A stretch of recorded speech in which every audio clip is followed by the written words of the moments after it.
السلام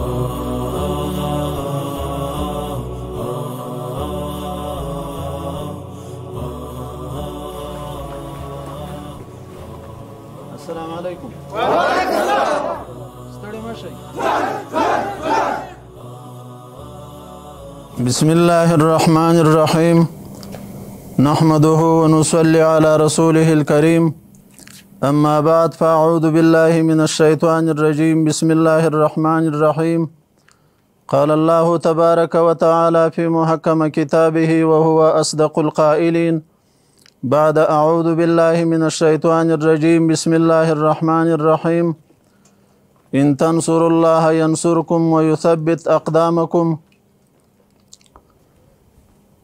د افغانستان اسلامي امارت د ځانګړو ځواکونو محترمو مجاهدینو السلام علیکم ورحمت الله وبرکاته. محترمو مجاهدینو ورونو، الله جل جلاله مو دغه تکلیف ستړیاوې خدمتونه بې خوبۍ قبول کړه. داسې موږ او تاسې په دې باندې مکلف یو چې د الله جل جلاله اطاعت، د رسول الله صلی الله علیه وسلم اطاعت، د خپلو عمراو د شرعي احکامو د شرعي اوامرو به اطاعت کوو، په کامله معنا باندې به پابندي کوو. په هر وخت کې که د دوی له طرف نه موږ او تاسې ته هدایات کېدلو، په کامله معنا باندې به موږ او تاسې اطاعت کوو. انشاءالله تر اوسه پورې چې تاسې کوم ځای امنیتي تدابیر نیولي دي، هیوادوال هغلته د امن ساه اخیستې ده، هېڅ ستونزه او مشکلات نه دي ورته ایجاد سوي. د اختر د ورځې لپاره چې موږ او تاسې ته کوم مسؤلیت د چارایګانو د شهراو او د نورو د نقطو راکړل سوی ده، موږ او تاسې باید داسې ورته متوجه سو لکه څرنګه چې دا څو ورځې موږ او تاسې د بانکونو امنیت ته متوجه وو، ځکه دا د موږ او د تاسې شرعي مسؤلیت جوړیږي. په موږ او په تاسې باندې اعتماد د رهبري سوی ده چې د هیوادوالو امنیت به همدغه مجاهدین ساتي.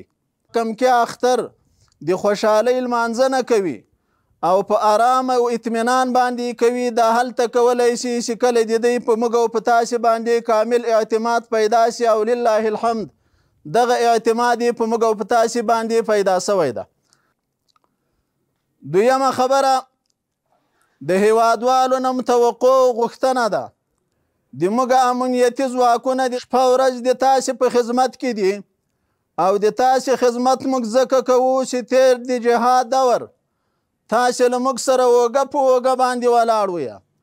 اوس به موږ د تاسې کاملا امنیت ساتو، تاسې ته کاملا ډاډ او اطمینان درکوو چې انشاءالله هیڅ دښمن به هم د تاسې خوشحالۍ، د تاسې سوکالۍ دا چلنج کولی نشي، ځکه تاسې په څنګ کې داسې روزل سوي بچیان لرئ چې هغه په اسلامي عقیده باندې پوښلي، په تجهیزاتو اسلحو باندې سنبال دي.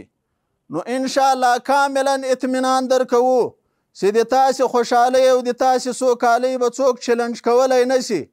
خو غوښتنه مو درنه دا ده لکه په 20 کلنه دوره کې یا د تیر جهادو انقلابو په وخت کې چې تاسې له خپلو مؤمنو مجاهدینو ورونو سره څنګ په څنګ باندې ولاړ وئ، اوس هم له تاسې نه غوښتنه کوو چې له دې مجاهدینو سره څنګ په څنګ ودرېږئ، له دې سره همکاري وکئ، ځکه دا د تاسې بچیان دي.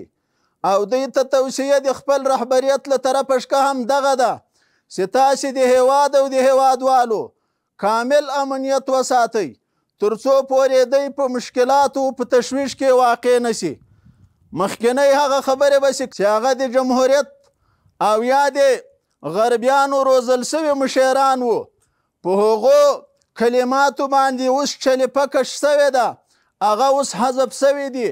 هغو به خپلو سرتیرو ته څه ویلې، تاسې د نیویارک او د واشنګټن لپاره قرباني ورکوئ، خو د موږ رهبران بیا څه وایي، نه نیویارک او واشنګټن دا تاسې په ګونډو کړی ده، نیمه اشغالګره نړۍ تاسې خم کړې ده. موږ مشیران دا راته وایي، ای مجاهدینو د دې هیواد او د هیوادوالو امنیت وساتئ، له هر ظالم او جابر نه یې وساتئ. نو هیوادوالو دا د تاسې هغه زمنه ورونه دي چې د تاسې د امنیت لپاره قرباني ورکوي. شل کلنه دوره یې هم داسې وه. اوس وخت کې هم الحمدلله دی داسې دي چې د تاسې د امنیت لپاره قرباني ورکړي، د تاسې د امنیت لپاره ځانونه بې خوبه کړي، د تاسې د امنیت لپاره ستوماني وګالي. دوی کورو ته نه ځي، تاسې ته په کورو کې د امن ماحول برابروي. دوی خوب نه کوي، تاسې ته د آرام خوب ماحول برابروي. دوی خوشحالۍ نه کوي، همدغه یې خوشحالۍ ده چې دغه هیوادوالو ته د امن فضا او د امن ماحول برابر کړي.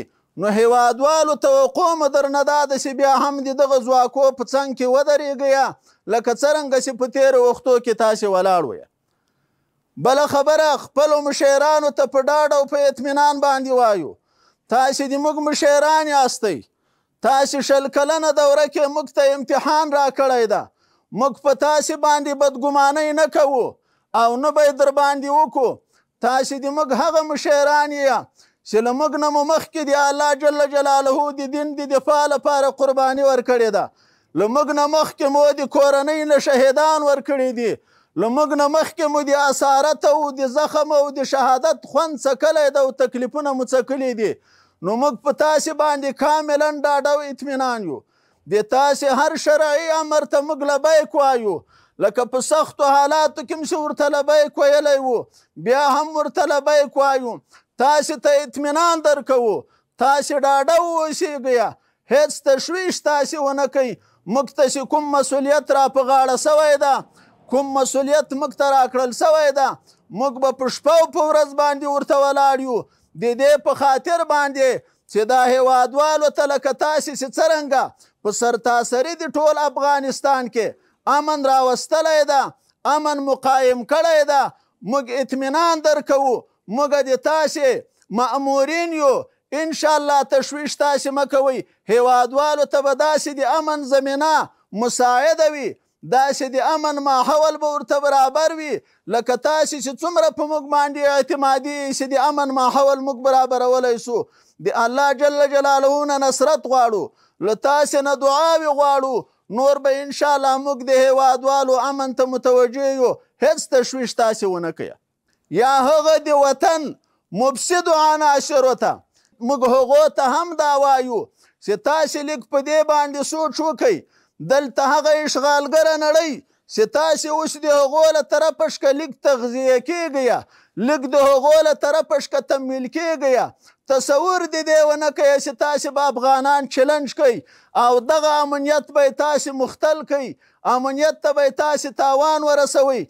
باذن الله د الله جل جلاله په اذن باندې نو د افغانستان د اسلامي نظام دښمنانو ته، د هیواد دښمنانو ته، د دې ملت دښمنانو ته دا وایو چې تاسې په دا کمو لږ لږ شیطاني کارو باندې د موږ نظام نسئ چلنج کولی. واخر دعوانا ان الحمد لله رب العالمين.